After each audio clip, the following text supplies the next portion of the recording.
Alright, Putin moves south back again. Obviously we're looking at the eastern side of Kazakhstan here.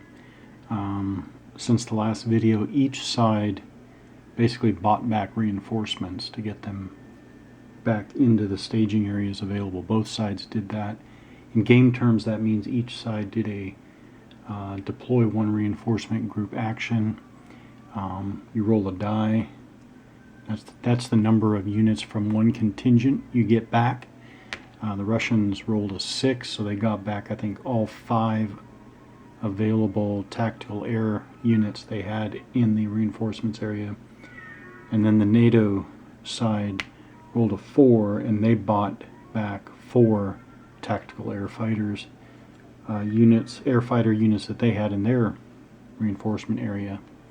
So each side bought back forces to support offensive action. So now it's back to the Russian side. I think I'm going to do an airborne assault again. Airborne assault action. As I've mentioned before, this is a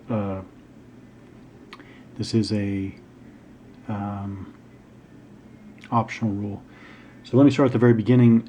What I want to do, well, I should say what I thought first is to take this is the Russian 1 VDV, right there, Airborne Corps Task Force, also Hyperwar, capable, combat value of 6.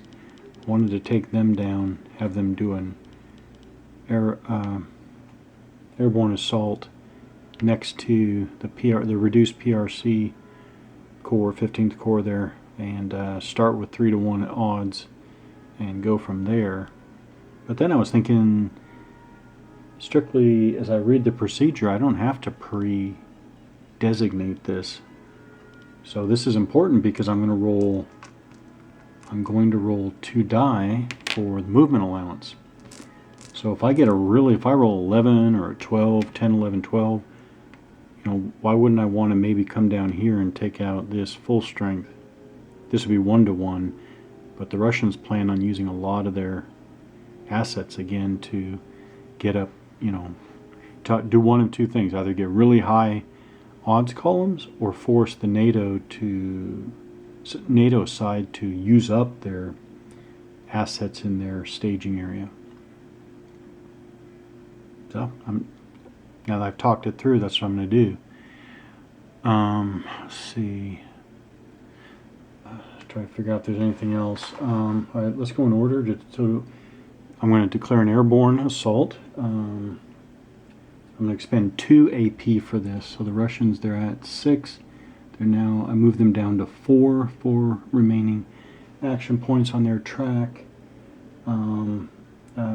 So now I'm going to move 1 unit adjacent to an enemy. You can do multiple units if they're hyperwar, if they're all hyperwar, but you still can only have 1 target hex, as I understand it. Alright, so first I'm going to do movement line. It says move 1 airborne unit adjacent to an enemy occupied hex. This is via airborne movement. So then, so to speak, you're going to flip back to your airborne movement. We've done this before. But again, you're basically rolling. Okay, so they got 4. That's pretty bad. These are the number of hexes you can move, not movement points.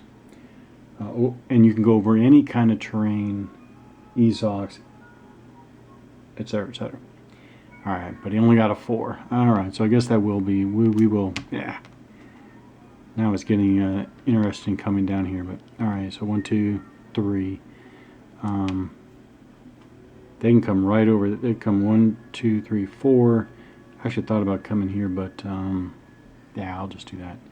All right, so airborne movement.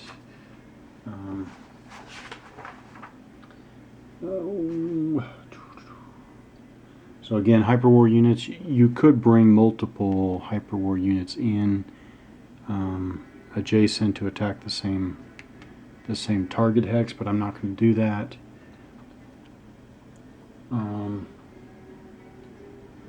Okay, now we're going to execute the attack. Now you can You cannot have other, like this ground unit here, cannot take part in this attack. They cannot take part in this airborne assault, but air, naval, and SF support can be used. So first, the attacker. So I'll go back to the assault routine, the combat routine. It's going to be air first, attacker first. So the attacker is going to commit. All right. So now we're starting on 3 to 1. I want to go up to 4. 1, 2, 3, 4. Let's see. What's the difference? SF versus. Oh, I know what the air.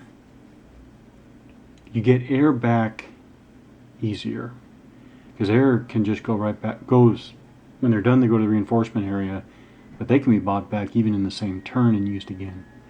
The SF go 1 to 6 turns into the future down the turn track, so that's why.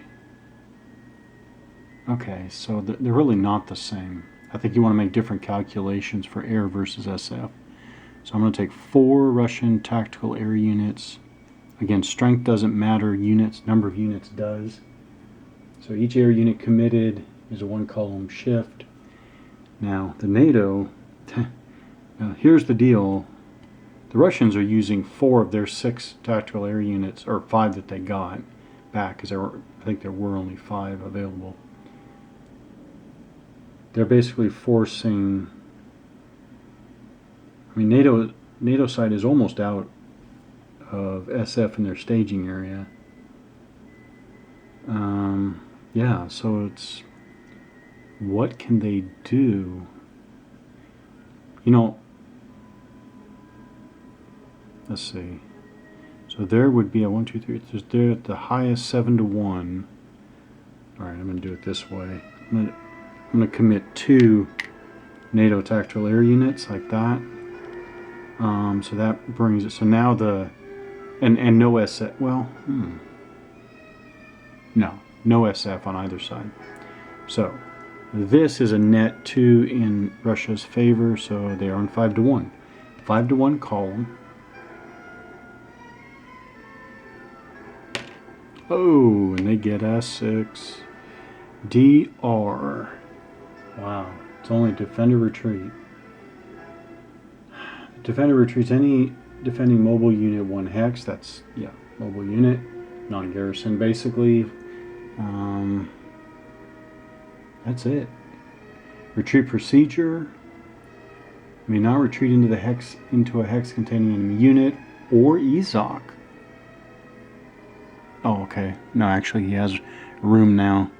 So maybe there was a reason to do the airborne assault into this unit here, into this hex here.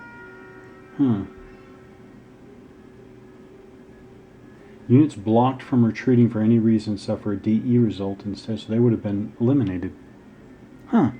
Such a simple wargaming rule actually would have applied here. So if I'd done my airborne assault into this hex, then when this unit was forced to retreat, it would be an EZOC here, EZOC here, EZOC here. Yeah.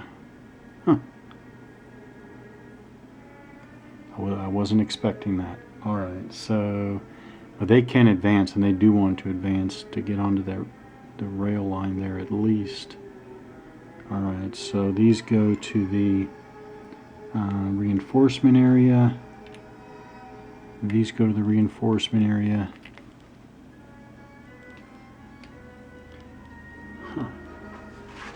Alright, and then so it says the combat is resolved. Normally this is back to the airborne assault. But if the attack fails to clear the defender's hex, but we did clear the defender's hex, then the attacking ground units must do one of the following. If the attacking units are in a land or coastal hex, there is no further effect. If the attacking units are in a sea hex, they are eliminated. Okay. So even at 5 to 1, a roll of 6 was still just a defender retreat.